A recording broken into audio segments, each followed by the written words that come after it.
பிரம்மகத்தி தோஷம் எதனால் வருகிறது அப்படின்னு நீங்கள் தெரிஞ்சுக்கணும் இல்லையா? ஒரு ஜாதகத்தில் குரு சனி சேர்க்கை இருக்கிறவங்களுக்கு பிரம்மகத்தி தோஷம் வரும். 9ஆம் இடம் என்பது காலச்சக்கரத்துக்கு 9 குரு, 10 சனி. இது தர்ம கர்மாதிபதி யோகம். இந்த குரு சனி சேர்க்கை இருக்கிறவங்களுக்கெல்லாம் பிரம்மகத்தி தோஷம் கட்டாயம் உண்டு.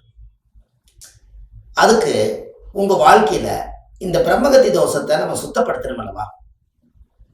அதுக்கு நம்ம ஏதாவது நம்ம கர்மம் நம்மளை விட்டு போகணும்னா நம்ம ஏதாவது தானம் பண்ணா தானே நம்மளை விட்டு போகும். அதுக்கு ஒரு எளிமையான ஒரு பரிகாரம் சொல்றேன். பிராமணருக்கு ஒத்த பிராமணருக்கு வெள்ளி சொம்பு, பித்தாள சொம்பு, காப்பர்ல சொம்பு, இந்த 3 சொம்புலையும் பச்சரிசி போட்டு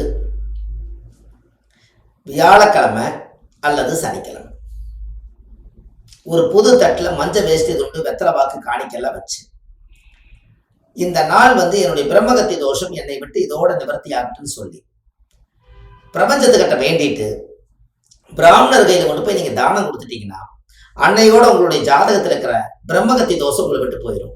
நம்மளுடைய புத்தி தெளிவாகும், புத்தி கூர்மையாகும். அவர் காலத்தொட்டு கும்பிட்டு வந்தீங்கன்னா அவர் ஆசீர்வாதம் பண்ணா அந்த குரு தோஷ நிவர்த்தி ஆகும். அதுக்கப்புறம் குருதான் மூளை, அதுக்கப்புறம் உங்களோட தெளிவான எண்ணங்கள் இருக்கும். இது நீங்க பார்த்துருக்கீங்களா? பிரம்மகத்தி தோஷம் இருக்கிறவங்களுக்கு இது எளிமையான பரிகாரம். இந்த எளிமையான பரிகாரத்தை மக்களுக்காக நீங்க செஞ்சு இது பலன் அடைஞ்சீங்கன்னா உங்களோட வாழ்க்கையில நீங்க முதல் தெளிவாயிருங்க. இதை கண்டிப்பா ஒரு முறை நீங்க இதை செஞ்சுட்டு வாங்க. இந்த பிரம்மகத்தி தோஷத்திலிருந்து நீங்க விடுபட்டு உங்க வாழ்க்கையில உங்களுடைய எண்ணம் போல உங்களுடைய வாழ்க்கை நல்லா இருக்கும்.